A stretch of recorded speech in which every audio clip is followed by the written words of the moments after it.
अल्लाह फरमाएगा कि जिन्नों और इंसानों की जो जमातें तुमसे पहले हो गुजरी हैं, उन्हीं के साथ तुम भी दाखिल जहन्नम हो जाओ।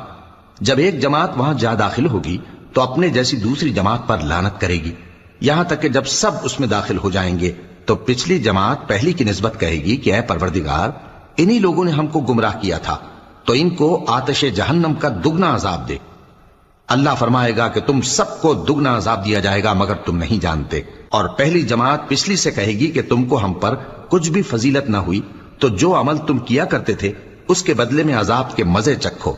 जिन लोगों ने हमारी आयतों को झुटलाया और उनसे सरतावी की, उनके लिए न आसमान के दरवाजे खोले जाएंगे और न वो बहिश्त में दाखिल होंगे, यहां तक कि ऊंट सुई के नाके में से निकल जाए।